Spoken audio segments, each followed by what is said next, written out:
Jerry, welcome. How are you?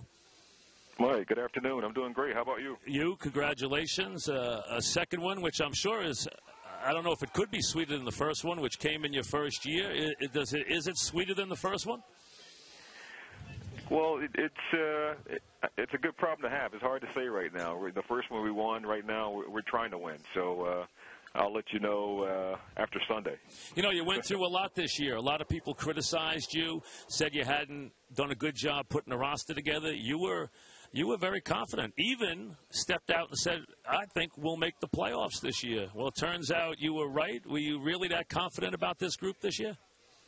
Well, Mike, if you just look at the roster, we won 10 games last year. You know, we had a good roster. I knew we had a good roster coming back, and, you know, we're a couple of snaps here and there from making a playoff last year.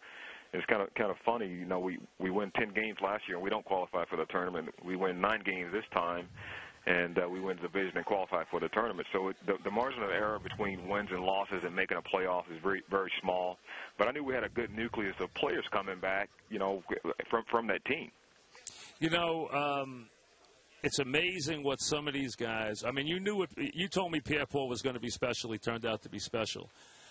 Cruz is one, though, that no one, I'm sure you couldn't even have forecast this. How surprised you to have a player who had to be a question mark in camp become this kind of star? Well, it's just that's the beauty of personnel. You never know. Sometimes, Mike, you can see guys with great pedigrees and, you know, play at a high level of comp, play for 4 years and have the height, weight, speed, everything you look for, and then when you get them out there on Sunday, it's not what you think you saw. And then you have a young kid like Victor Cruz, who we have listed as a free agent, local free agent, and nobody expected much from. And if anybody says they knew this guy was going to do this, you know, I don't think they're telling you the truth. But he did flash some things for us, but we had him rated just like everybody else in the National Football League had him rated as a free agent. And he had a couple of redeeming qualities that we like. We bring him in and see what he can do. And still, even after he was there, even after he flashed in his rookie year in the Jet game, we still wasn't sure about what he could do because, Mike, as you know, in the preseason, you know, you're playing late in the games, in the preseason games, you're playing against some guys who are going to be civilians like you and I in a couple of weeks after the preseason's over with, so you can't get too excited. But he did flash, and there still were some discussions this past preseason. He really didn't do a lot in this past preseason, so we were still unsure about him, and there was a lot of discussion about him, and I'm sure people would like to claim him now, but nobody in our building knew what he was going to produce, and it all to the credit to him and his coach at that position, Sean Ryan, and Eli makes people better around him. Jerry, we're talking with Giant General Manager Jerry Reese as they get ready for Jerry's second Super Bowl in a very short tenure, a remarkable achievement. When you look at this season, the New Orleans game, the slump, the Washington game, we all point to Tuck getting healthy, talk to OC getting healthy. Is it as simple as that, or for you did something else just click and come together for this ball club? Well, you know, there's peaks and valleys in the season, and you know, everybody's good in the National Football League. Again, you know, the Redskins beat us twice, you know, and you know, they end up only winning 4 games. So everybody's good enough to beat you in the National Football League. It's man against man. You have to be prepared to play. And the one thing that I can see is that the head coach kept the team focused, and we talked about, you know, let's play a good game. We were not playing the good game that we want. Now, when I say good game, offense, defense, special teams, we want to put it all together. And we just kept saying, if we can just, you know, get over the hump and start playing a good game where we can put all 3 phases of the game together. And again, going into the final quarter of the season, we started to play a little better. And then, you know, we got a little bit of a momentum and started to play some good games. And into the playoffs, still playing good games, but I still think we can play better. And I'm hoping we play our best game on Sunday. But that was the key for me. We just, you know, Coach Coughlin kept them focused, kept our players focused, and the players worked hard and focused, and it started to come together, and we got some momentum at the end.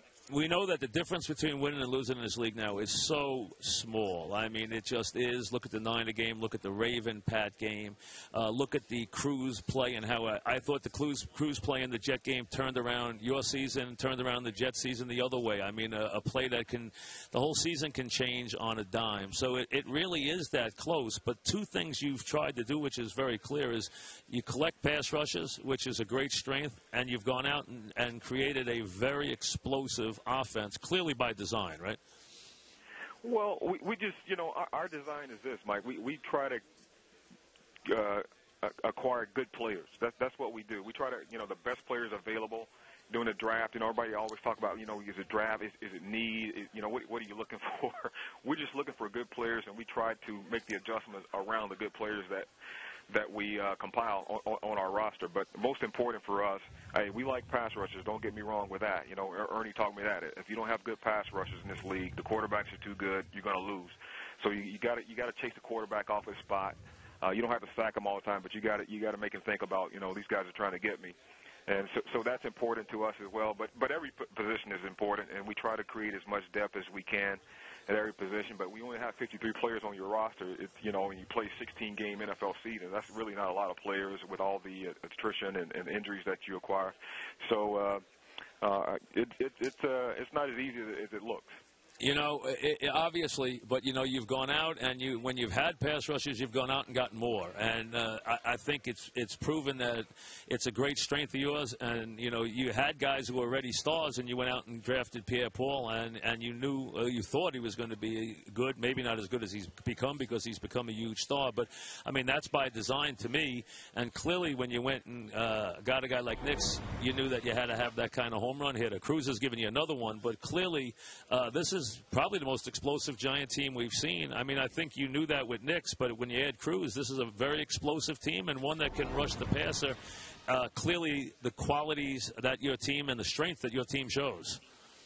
Well, that's definitely you want explosive players, and but again, you have to, we got Nix, we had Mario Manningham, we had those two guys coming back. We knew they were known quantities that we had on the team, and we needed someone to step up. We didn't know if it was going to be Cruz. We didn't know if it was going to be Dominic Hickson, Ramses Barden, Jarrell Jernigan, or Thomas, or any of those guys. We needed somebody to step up. We needed somebody to step up in the tight end position.